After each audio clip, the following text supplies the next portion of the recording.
Hey, everybody. This is Sasquatchers, and that means once again you are here with JC and AC. That's right. So tonight we have a cool guest and somebody that we're excited to speak with. And I will allow them to introduce themselves after the introduction.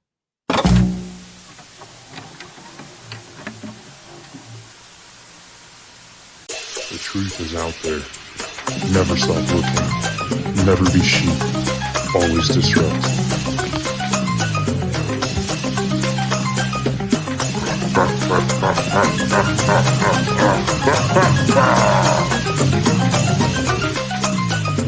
We are the ungovernable. We are the truth seekers. We are Sasquatchers.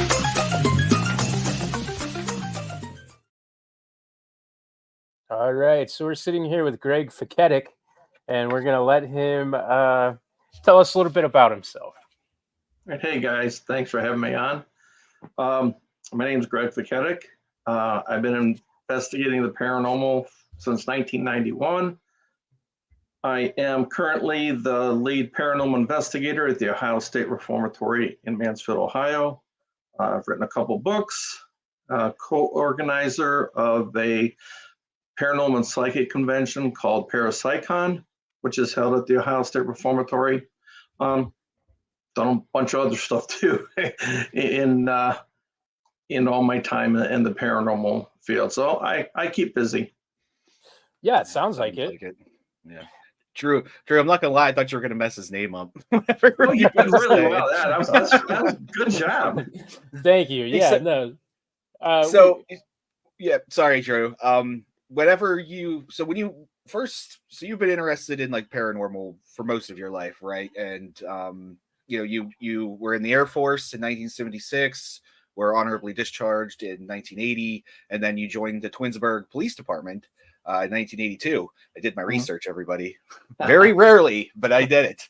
So what interested me is actually, so I'm not sure where you live now. Don't out yourself. But I live in the Cleveland area myself. So I have a feeling we probably live pretty close together here. But in 1991, you conducted your first investigation, and that was of one of your fellow officers' homes. Correct. So what was that? What was that like? Back then, everybody knew that I was into the paranormal and everything. So it's like the guys didn't, kid me about, you're in ghosts and everything. But they were all interested. And one of my fellow officers, he started talking with me and claimed that he believed his house was haunted. And I'm like, oh, great. Let's go see if we can capture something. Of course, back in 91, just starting out, I basically had an old big giant VHS recorder. And so we just set that up in his house. Didn't know that much about investigating at the time, but we set it up in his house, let it run for the night. And we captured something that to this day, I still can't explain. And basically, he would claim that while he was sleeping at night, a couple times he was woken up and he would see a upper torso of a woman that was like greenish that would be floating across the room. So we set up the camera in his room and we captured some sort of greenish, glowing, pulsating light coming from the foot of the bed. And there's a long story after that, but it got me hooked. That got me hooked. We couldn't figure it out, what it was. Sorry to interrupt. I just had the question because when you said that, the first thing for me, and I'm gonna guess from the shirt that you have on, you might kind of have similar taste. The first thing that I thought of when you had said that was almost like a plasmatic Slimer kind of situation. So is that like an orb, or did it have any kind of corporeal appearance? No, what this was, on the video, it's pitch black. The room is pitch black. Of course, I didn't have night vision back then on my VHS camera. And slowly, it looks like the foot of the bed, even though it's dark, when this light starts pulsating, you can see like the corner of the bed. And it's just a light that just starts growing, and then it lights up the whole screen, and then it just disappears. But prior to that, there was a lot of electrical interference. The screen would be jumping up and down, and it'd be going black and white, and just a bunch of interference. And then this green glowing light comes out from beyond the foot of the bed. And like I said, it just pulsated, just got bigger and bigger, and then no form, just big glowing ball of light. Now, the crazy thing is, so I went over to his house and, watched it there. And I'm like, oh my God, I got to bring this home and show it to my family. So I bring it home and I'm like, oh my God, you guys got to check this out. This is so weird. And started playing it. All the interference is there, but there's no ball of light. I'm like, what's going on here? So I called him back, went back to his house, played it there, and there's the ball of light. Now, I know this sounds freaking crazy, but the only area that we can get that to play on a video camera was at his house. I mean, if I brought my VCR over to his house, it would play. My VCR at my house, it did not play. Now, I know that sounds freaking weird. What I had to do was actually set up my video camera at his house and videotape the TV. And then that footage worked when you took it out? Yes. And what's crazy, because I still have the original VHS tape, the original one that where the light was supposed to be, that it's not there. But the one that I videotaped off this TV, you can see the light. So yeah, that's super interesting. I've never heard of anything like that before. That's like completely unique. Yeah, it's like even back then, I was smart enough to at least keep the tape and record it, try to figure out what's going on. So I got both tapes. One shows the green light, one doesn't. Yeah, well, that's a really cool experience. I think that's awesome. And obviously back then with VHS tapes, it's not like cell phones. You can't manipulate anything. And, both videos are, from that point to that point. I think it was happening at like 3:14 a.m. So if you start it from, 3:13 to 3:15, it's, 2 minutes long, and both of them are 2 minutes long, and everything corresponds. It's just that one, there's no light.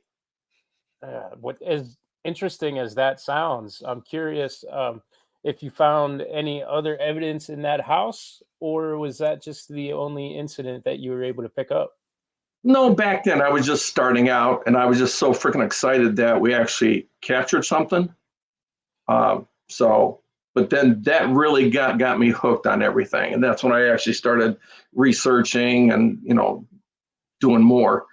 And in fact, I investigated a couple other officers' houses too, right after that. So paranormal events, right? Yeah. Okay.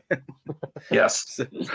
Did you find any evidence similar to like something that outstanding, like what you just told us about, or was it there just kind of different, obviously, by house and person? Right. And back then, no, didn't get a lot of evidence captured at their houses. But, I have had lots of experiences and, enough evidence that I've captured over the years. And some of it's been pretty crazy. I've had some pretty crazy experiences. And I'm not a skeptic of the paranormal. I mean, stuff does go on. I can't tell you if it's, life after death, or if it's ghosts or spirits coming back. I am skeptical on a lot of the evidence out there, on the internet and everything like that, and what people claim to capture. Most of it, I don't think is paranormal. Hoaxing is at an all-time high right now. all you got to do is jump on TikTok and start scrolling through the paranormal videos there, and Oh yeah. it's almost become, you know, like a side business of people to create these hoax videos for views. So it's probably the most difficult time in the history of investigations to kind of wade through the evidence. Yeah, yeah. It's like sometimes, friends and I will watch all those videos on like YouTube or TikTok, and we're like, man, that's fake. That just doesn't happen, Right. And especially when you have some of them where wherever they go, they got crazy things happening. I'm like, I've been like I said, I've been on hundreds and hundreds of investigations and really haven't come across anything that is in some of those videos. I mean, it's great for entertainment. I mean, some of them are really good. I really like them, but it's just that doesn't happen. Yeah, I'm acquainted with somebody who accidentally created a like a very popular viral hoax, and then he felt obligated to keep it going Mm-hmm. afterwards, but he never intended for anything like that to happen. And so there's uh I just, from experience, there's even people who can just so easily debunk this stuff. uh I've considered adding that to our platform and kind of the stuff that we do and what we offer as far as our social medias go, but I feel like I'd also kind of be fibbing a little bit, because as interested as we are, I've technically been on one, maybe two investigations in my entire life. So even to just sit down and discredit stuff, I would feel like a phony. Right. But Right. And and I'm not out there to discredit, or that's why I wouldn't even name any videos or YouTube channels. I mean, I find it all entertaining. I love this stuff. I love, scary movies and stuff like this. And some of those videos out there are better than some of the movies. Yeah. So, I love it. But as far as people trying to pawn it off as real, nah, it's entertainment.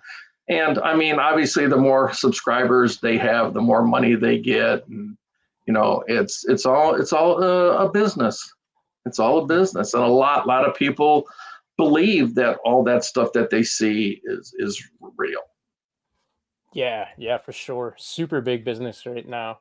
Oh yeah. Uh, I'm curious, and I'm sure we'll probably jump into some of the more kind of linear style questions. But considering you've been doing this for literally almost as long as I've been alive, Pretty uh, much as long as I've been alive. Yeah. I'm curious uh, if you have ever had any experiences that ended up being like what's your biggest letdown from an investigation? Like you went into an area, you had, X amount of information given to you, or you might have been expecting something as unique and cool as the story that you started out with, and then just something that was just a total disappointment. Yeah, we do a lot of private homes, and the vast majority of those private homes are people who claim that there's demons. There's Yeah, demons in their yeah, homes. And, you're always like, maybe, but, you go there and our clients are like, when you come here, you're going to be a believer because stuff happens all the time. And, I guarantee it. And then we go there and it's like, there's nothing here, or you can find out what's causing what they're experiencing. So a lot of times there are logical explanations for what people are experiencing, and it's not paranormal. So right. I mean, those are letdowns.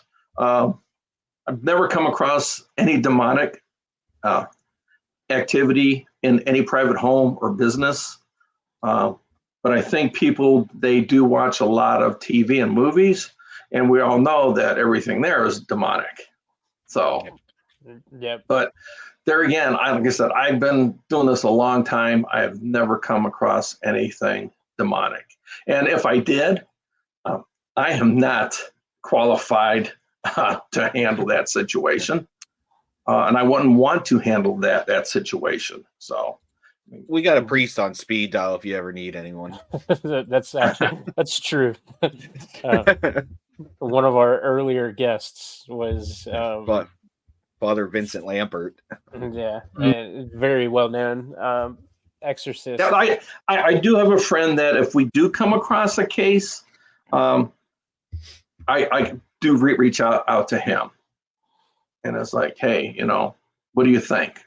So Yeah, an interesting point that can be made there is we've spoken at this point to quite a few paranormal investigators, and I'll even throw out the term ghost hunters because I know that that's kind of like a separate thing, but equally as popular.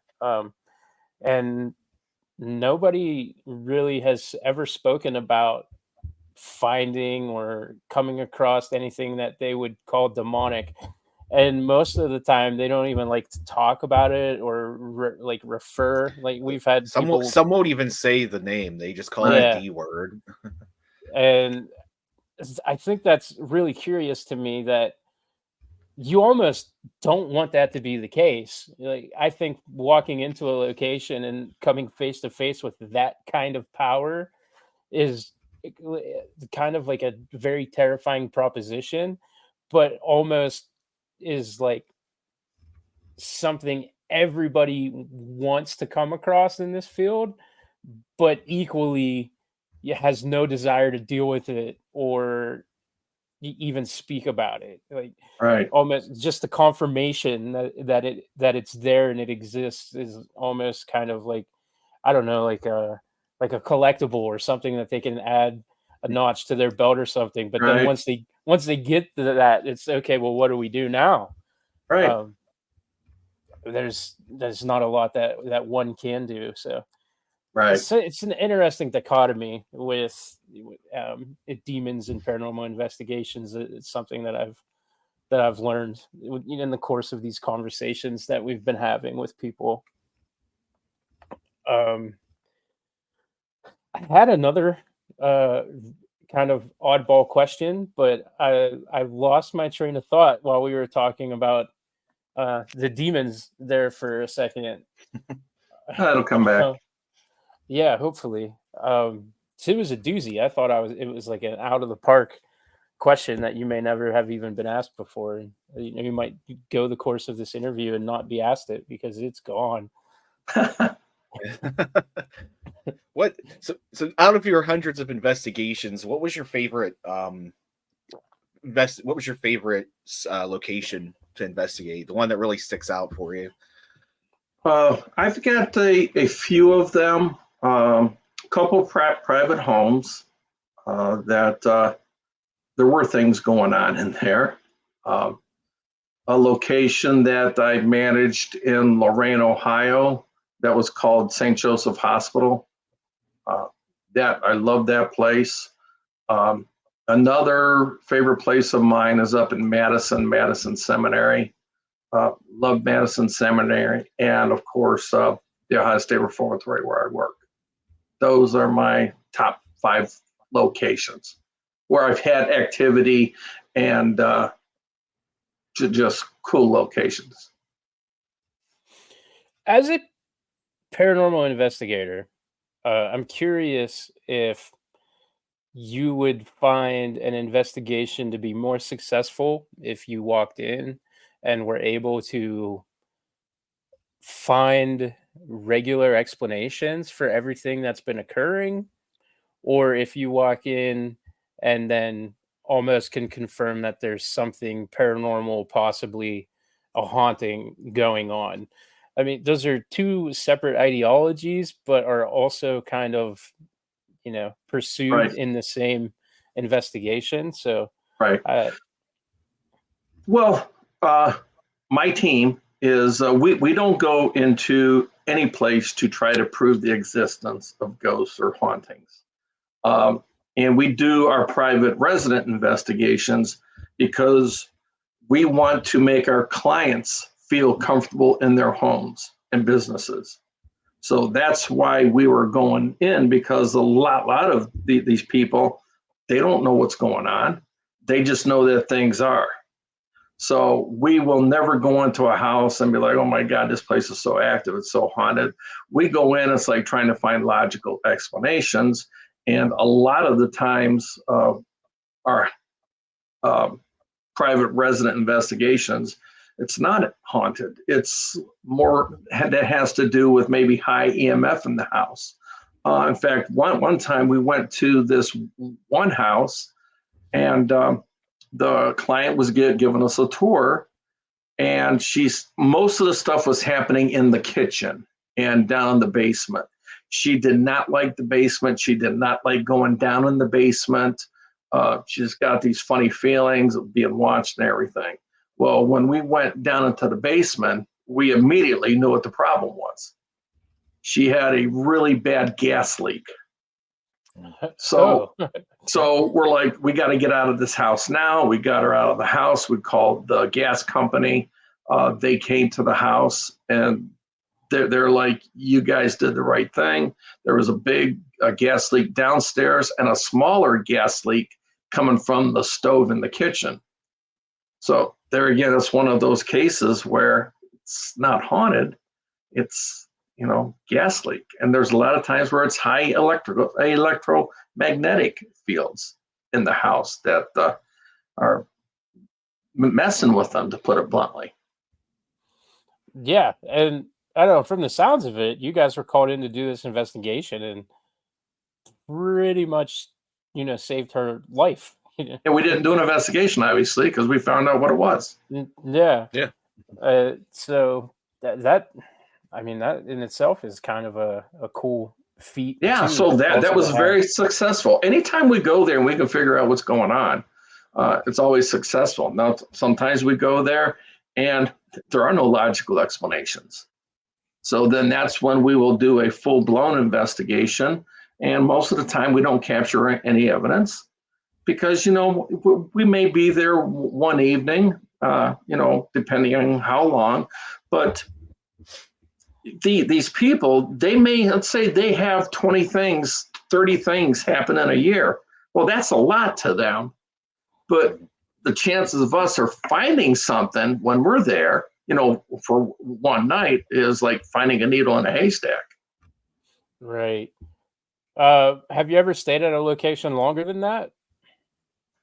Not really. I mean, it also depends on the homeowner too. I mean, when we used to investigate, we stayed there till like 5 a.m. in the morning, but they're like, I can't stay up this late. So, and to really do a proper investigation, I mean, you got to stay there for a while. And I'm not talking about one night.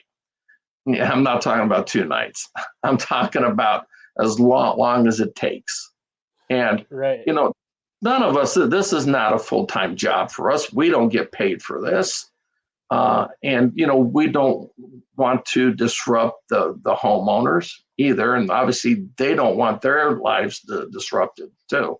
But to do a proper one, my belief is that you got to stay there for, probably at least a week, and have stuff going all the time.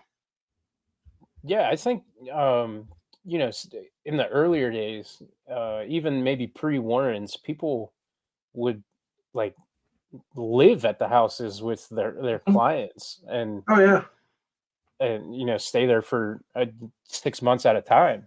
Right. Yeah. Yeah. So yeah, that is one thing that it's always kind of tough, and they don't really show that side on television. No. And we always bring up when we talk about these topics how sensational TV is, but that's one thing that they might spend 5 days shooting on location, but for whatever reason, that just isn't as exciting as everything happening during the course of one night. So it's edited to kind of look like that. But I mean, in my opinion, I think if you lay it out as we were here 5 days, and this is what we found in the course of those 5 days. Mm-hmm. I think not just being more realistic, but I find that kind of more exciting. There's that sense of Right. adventure that is kind of tossed into it. Mm-hmm. And for those who've done investigations, they know that it's boring. It's real boring. And, since we're not out there to prove the existence of an afterlife or to find evidence, it's not necessary for us to stay out there that long. Most of the time, we can determine what's going on or what's not going on in one evening or one night, depending on if they do have high EMF or stuff like that. And most of the time, all our clients, they're not afraid. They're not afraid. That they just want to know that they're not crazy. Yeah, So, that's a good proposition to kind of have in that scenario. right, right. Um, I'm curious what kind of equipment you use when you're doing this stuff.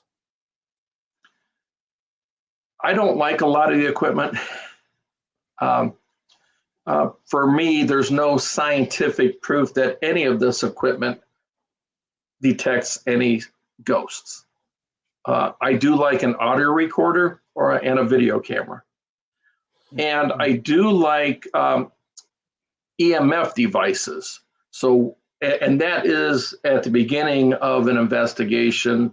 When we arrive at a residence, I want to try to find high EMF. I'm not trying to find spirits or ghosts. I'm trying to find high EMF in the house, possibly something that would be causing what they're experiencing. And we have. And we've told people it's like, get rid of that clock radio near your bed. Get rid of that ceiling fan or that table fan. Get rid of a lot of this stuff, and it will take care of your problems. And they do, and it takes care of their problems. Okay, interesting. I listened to Art Bell a lot growing up, Oh, me too. and okay, so I cannot remember the one guest's name, but he would frequently have on these paranormal investigators, and there was this one woman, and she was at the time pretty old, so I'm not even sure, when And she one got I can in. think of is Lorraine Warren. Yeah, see, I know he used to have her on, but it wasn't Lorraine. It was her last appearance was in 2015 on Midnight in the Desert, and I just the name is escaping me. But she said that the one thing that she went out with on an investigation was a tape recorder, and she would just still in the 2000s was using a tape recorder so that she could get Mhm. EVPs that Right. way, and that she didn't trust technology, and that she said that the analog picked things up differently that digital didn't pick up. So I lo- that's one thing that I really like about this field is that I mean there is lots of engineering going on, but the science is still experimental. So Right. I mean, I think the spirit box was invented so that somebody could try to talk to aliens, and Hmm. now it's almost kind of like the standard equipment for a lot of people when they're going out doing these things to try to speak to spirits. So I just think that the engineering side of it is interesting, but I guess because I was brought up into it by that generation of people ahead of me, I just kind of also share kind of that romance of, well, grab the VHS recorder or, Hmm. get a tape recorder and see what you can find there. Hmm. Yep. Most of the evidence. Oh, and I think I remembered that woman's name was something like Lori Moulton Howe or something like that. Yeah, I think it Linda was Moulton Howe, I think. Linda. Yeah, Yeah, Linda. yeah, Yeah. yeah. Morton Howe or something like that. But most of the evidence that we do capture are EVPs, electronic voice phenomenon, on the video cameras and audio recorders. Um, Now, there's, well, unlike some of the devices like the REM pods, certain man-made objects can make those go off, like walkie-talkies or other man-made devices, and K2 meters, cell phones, and there are different things in the airwaves can cause those devices to go off. That's why you really have to be careful when you're using them. Make sure that something surrounding you, or maybe surrounding the location that you're at, isn't setting that stuff off. But EVPs, how do you explain some of these voices that respond to your questions? Especially if you do an EVP session right, where you're doing everything, you're calling out every little noise you hear. I mean, to me, that's there again, it's not proof of an afterlife. And I probably won't accept anything until the science, says that, yeah, this stuff is real. But it's really intriguing, and sometimes there's no explanation for what is captured. In fact, the one house I talked about, one of the private homes that we did, we actually captured an EVP that, to me, it still boggles my mind. To make a long story short, we actually captured a EVP on a video camera in the little girl's room, and they had a lot of stuff going on in this house. I mean, lot of stuff, voices, shadows, rocking chairs, footsteps, just a ton of stuff. And on this video, a couple of our investigators, they're trying to figure out what fell in there while they were in there investigating. And as they're talking amongst themselves, there's this loud male voice. What he says is, "How's it going?" Really loud, very clear, just like that. And I'm like, that's got to be you guys, but it's not, because they're talking amongst themselves, and they're the only two up there. Well, this was so clear and so identifiable. We brought the video to our clients, and she said, "My grandfather used to always say, 'How's it going?'" So we took the video clip to her mother and her uncle, and they both identified the voice as their deceased father. Now, how do you explain that? And that happened back in 2007. Like I said, prior to that, they were having all this activity. Once we knew who was there, we just said, "Hey, they know you're here. You're scaring them. Can you please stop?" That was in 2007. They still live in the house, and they haven't had a problem since. And I bet your grandpa is still watching over them. Yeah, that's almost kind of like a reassuring. Yeah, so that's one of those things. It's like, how do you explain that? And that voice was so loud and clear, just in a small room. And the two investigators, they never heard it because they never responded to it. So that's one of the video clips I love showing people at my presentations. Yeah, that's cool to have too, because as much as I like EVPs, sometimes it's strenuous to try to piece them together, and it's like, okay. I mean, if you say that's what that says, I'll take your word for it. But I don't hear it.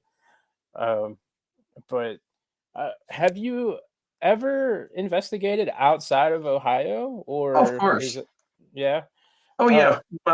My wife and I, we've investigated over in Scotland, investigated a couple haunted, we actually investigated numerous places over in Scotland. We've investigated in Pennsylvania, West Virginia, Kentucky, Florida, Colorado, Louisiana, Arizona. What was Scotland like? A lot different than here. I mean, there is such a long history there. Right now, I mean, some of the most active locations that we've investigated may be like 1800, 1810 around here. And I think the oldest one may have even been before that, the Myrtles Plantation. I think that was like the late 1700s. But you go over to Scotland, a couple of those castles we investigated were, 1200s. So, long history over there. Very, very, very cool. I loved it over there. Did you get anything interesting? Oh yeah. We got this one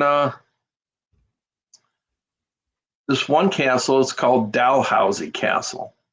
It's just outside of Edinburgh, and we actually stayed there. It's a cool place. It's actually a castle spa hotel. So we investigated in a place called the Dungeon Restaurant, which was closed for the night, but we're in there investigating. And we had a couple things happen, but most of the time they're the EVP type things. So we captured what sounds like a dog walking across the tile floor. So you could hear the nails like running across the floor. Now, at the time, we didn't know that this hotel is haunted by the spirit of a dog. Oh, So, but we did get the dog, and then when we were sitting in the restaurant, one of the employees was going home for the night, and they weren't expecting us to be in the restaurant. And he kind of like screamed because he scared the crap out of him. And then he walks away, and as he walks away, we picked up an EVP that says, "Don't go," to him. Don't go. So. Oh wow. That's interesting to me because I've always wanted to bring this up when we talk to investigators, but it seems to me as a chef, and I've been in quite a few kitchens, and every restaurant I've ever worked at seems to be haunted. And I'm not saying that it actually is haunted, but I couldn't pinpoint a single restaurant that I've worked at in 20 years where each and every single employee there doesn't swear that it's haunted. And I don't know what it is about a kitchen environment, or if it's just the equipment and front of the house don't understand that, this ice machine is going to kick on and it's going to cause, that thing over there to start rattling. And I don't know what it is, but restaurants are just haunted. I've investigated numerous restaurants. So yeah, you may have something there.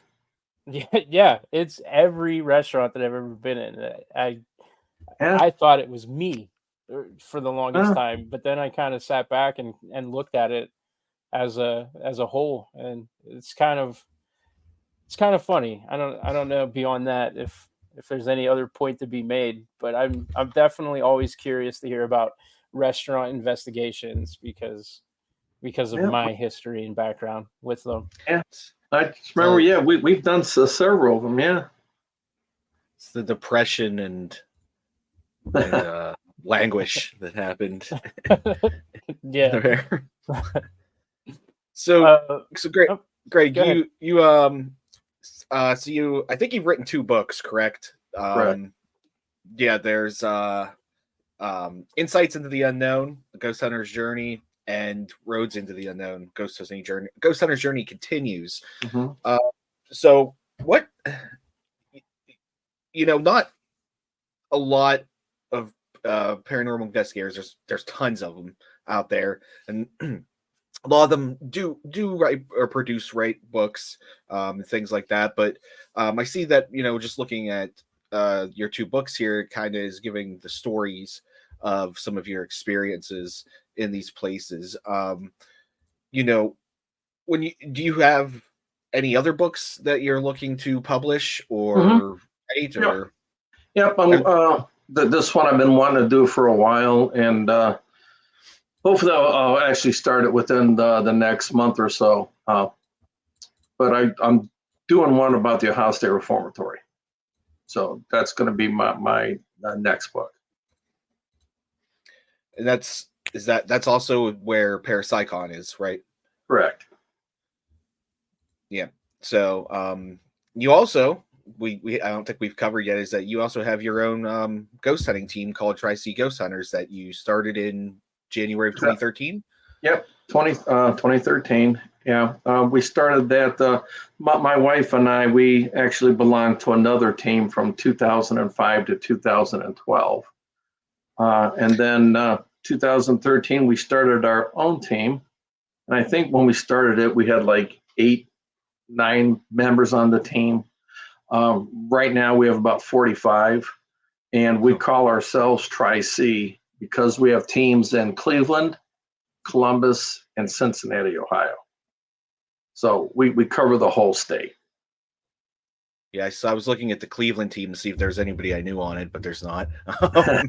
But it looks like the Cleveland team has some investigations coming up. And then obviously Parasycon, which is the third weekend in May. And you have some guests at Parasycon, like that some of our listeners are going to know, like Dave Schrader, Ben Hansen, Katrina Weidman, John Zaffis, among others that are listed on there. We have the website here in the video for people who want to check that out. And the t-shirt's really cool, and I think it's behind you. Yes, yes, it is. That is the Parasycon t-shirt. I just got the souvenir coins today. Every year we do a souvenir coin for Parasycon. We've been doing Parasycon since 2019, but this is 21, 22, 20. This is the fourth year that we're doing a souvenir coin. So this is, let me see. So that's the front of it. And so the front pretty much stays the same every year, but the back, we change up. Oh, okay. Yeah, there it is. Cool. So it's pretty cool. It's glow in the dark. All that green is glow in the dark. So just got these in the mail today. So this is something that we have for sale, and we provide these for our premier package members. They get these for free, and then we do have them for sale for any of the guests. It's pretty cool. That's one of the things that I did want to jump into in this conversation. I'm very curious for a number of reasons how you ended up, starting Parasycon or getting involved with conventions and running one yourself. It's something that we've been kicking around trying to do, and I just have no experience. I have no idea what it takes to actually get one off of the ground. And so I think when we had the opportunity to chat with you, I was like, all right, I'm going to start picking in his brain a little bit and kind of learn how it all kind of came together. Well, now I was a retired police officer, and I used to organize our department's open house. It was a citywide open house for the police department and the fire department. So I started doing event planning for that. My wife, that was part of her job. She was an executive assistant and an event planner. And she used to do events down in like the Bahamas, Mexico. She used to do destination weddings. She would plan events out in Hawaii. So she would do all these big conferences through her work. So she had that experience, and I had my experience. And then it all started in 2000. It was in 2016, where this is when we were managing St. Joseph Hospital in Lorraine. Well, one of our team members at the time, her son was tragically killed in a car accident. So we did a fundraising event for her at the hospital.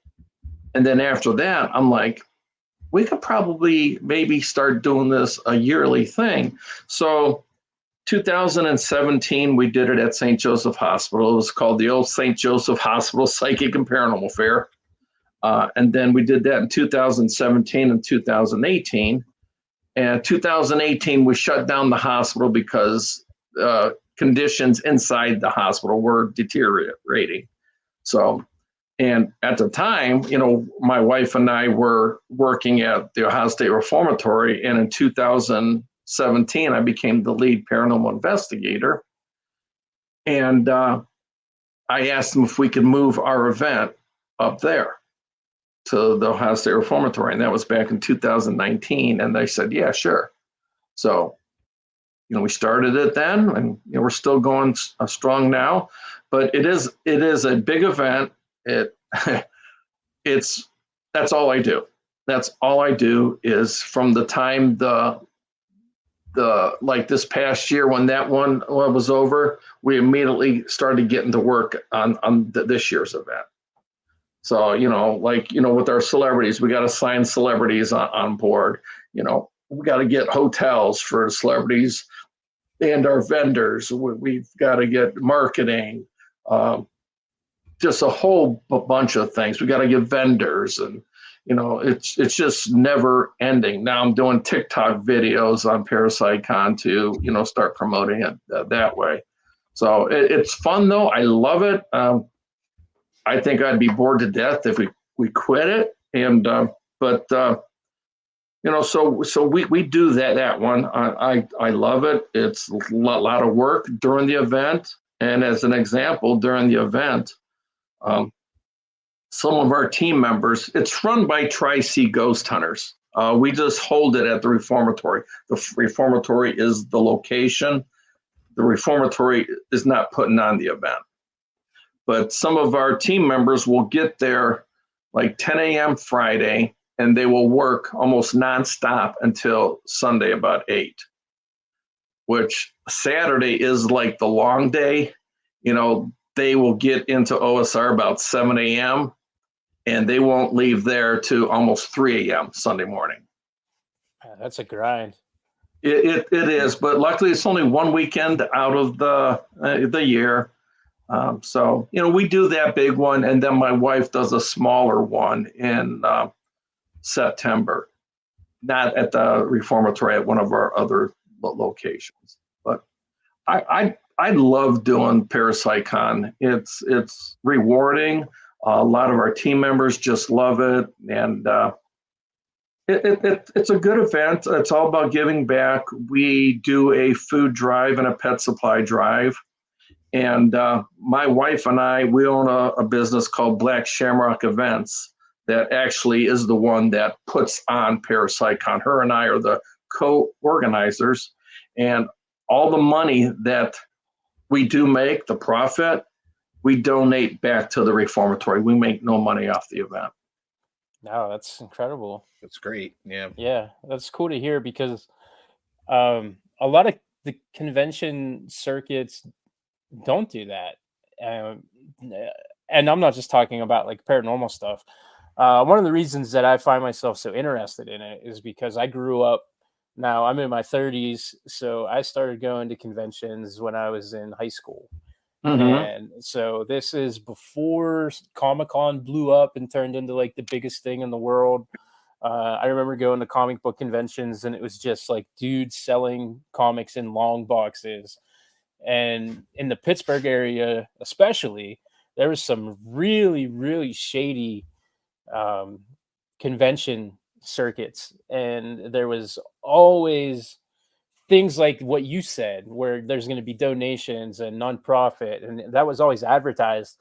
And that it was revealed that in our area that actually wasn't happening, and they were pocketing everything. And I actually think the dude who was running the one convention, he wound up in jail, I think for murder of all things. Oh. And so some other people bought it, and yeah, it's the convention scene is wild, and as sometimes it seems like the Wild Wild West or something, and so it's cool in that whole kind of field of circus and pageantry that your event comes across in particular so well. And during the course of just our podcast, we've come across so many people that are excited about it, and, Yep. and I think that speaks kind of volumes for what you all are doing with it.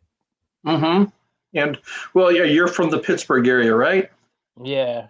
Okay, so we just teamed up with Hearst Mania, and most of them are from the Pittsburgh area.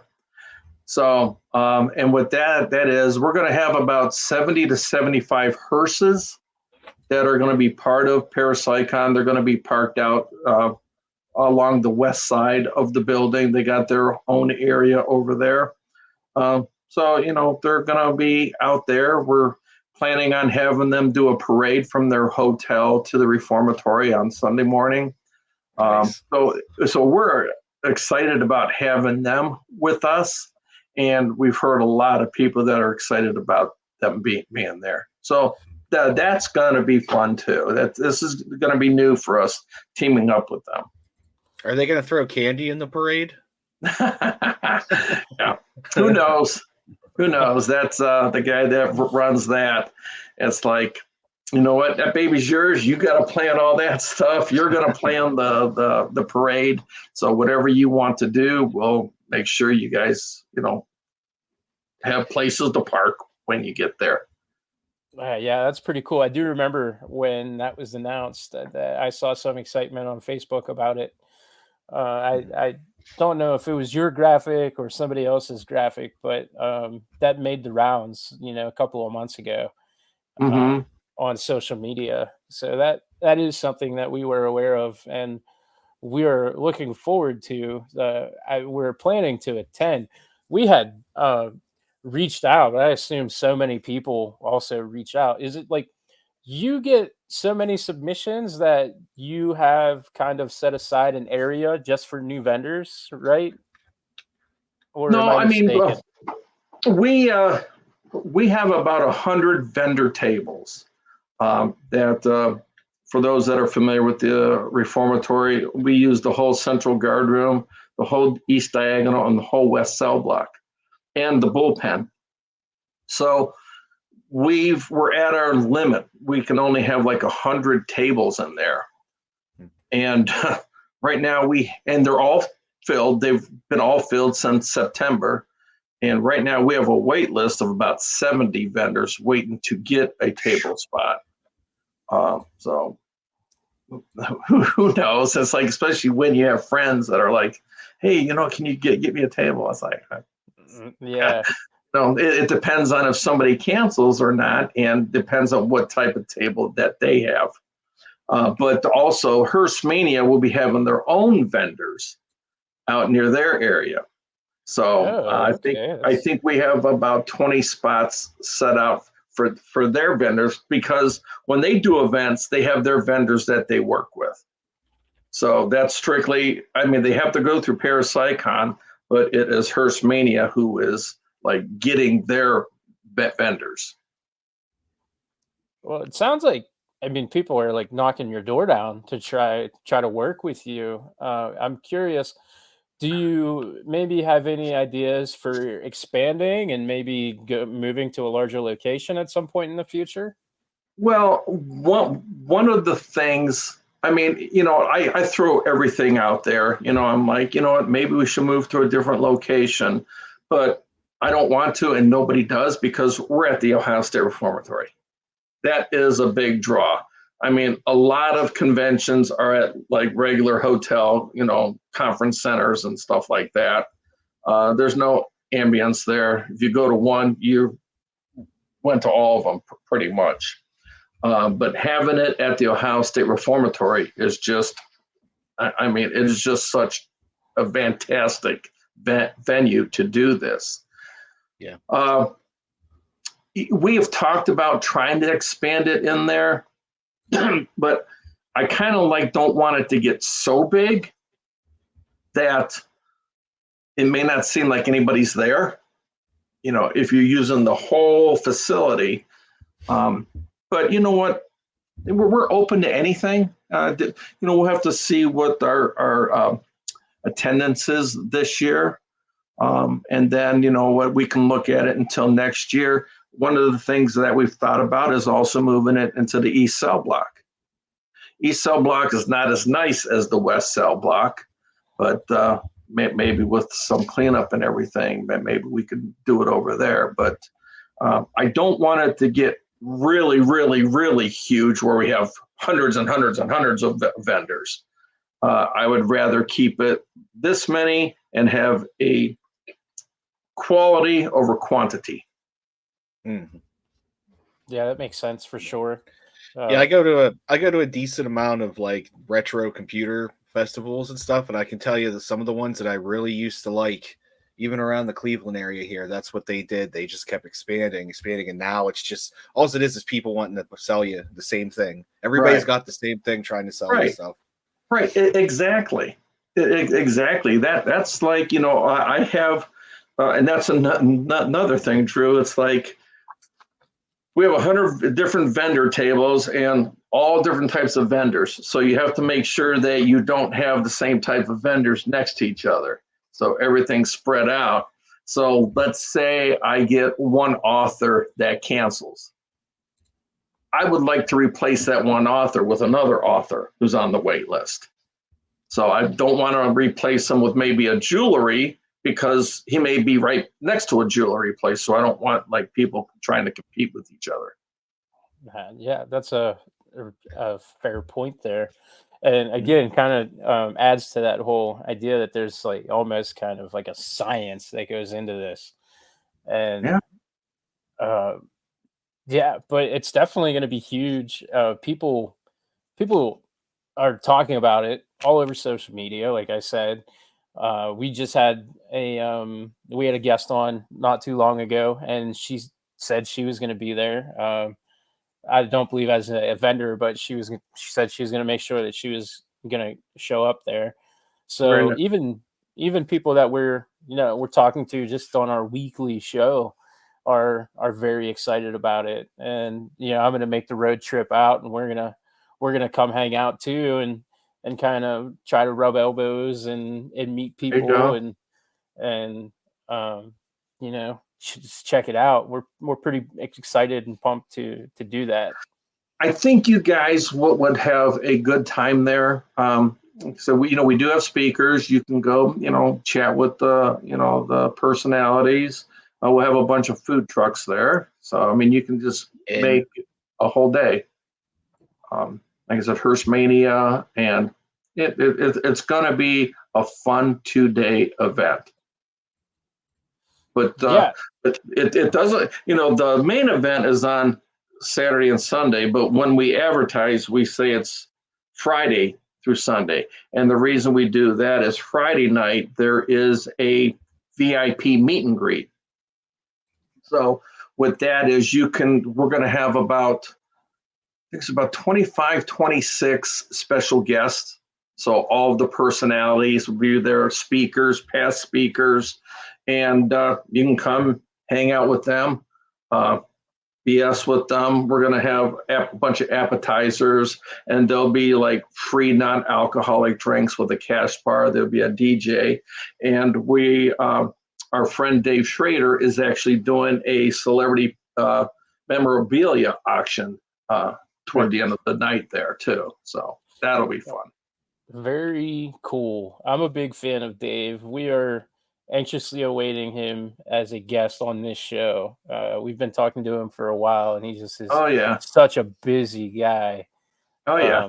But yeah, I'm sure anybody listening to this show is also a fan of Dave. We kind of we've established what our fan base is and who we are. So I think that's pretty appealing to me, and I think that appeals to anybody listening right now as well. Before we go ahead and wrap it up, at the end, I always like to pass it over to the guests again to reiterate any of your links, anything that you want to promote. Obviously, we just spent a good amount of time on Parasycon, but if there was any other stuff that you wanted to get out there, floor is yours. You're absolutely able to go ahead and do that. Well, thank you, Drew. Well, as you see, the websites are on there. Parasycon, go there. That'll tell you everything you need to know about Parasycon. But I also would love people to go to tcghohio.org. And the reason for that is, besides the Ohio State Reformatory, where Tri-C is the resident paranormal team, we have 3 other locations that we are involved with. We have the Delaware County Jail down near Columbus, Ohio, and Delaware, Ohio. We have the old Grafton School in Grafton, Ohio, and then we have the Wandle House Museum in Brewster, Ohio. You can book private hunts at any of those locations. And like I said, we manage a couple of those locations, and the prices are reasonable. And there again, all the money that they collect for those hunts goes back to those businesses. We don't take any money. And you know what? When somebody says something like that, that should put them at the top of your list as somebody to support, because that isn't the case for a lot of these businesses and events in this industry. So that's something that should be applauded and commended. And I want everybody listening to try to support in any way possible. And Yeah. Even if you don't support us, support that. yeah. Support the little businesses out there that are trying to restore their businesses. And so, but all that information will be Tri-C Ghost Hunters, our website, tcghohio.org. Okay. Well, Greg, thank you for coming on. It was informative Yes, and thank you. fun. Yeah, we absolutely appreciate it. And anybody listening, that's the end of the show, and we will see you next time.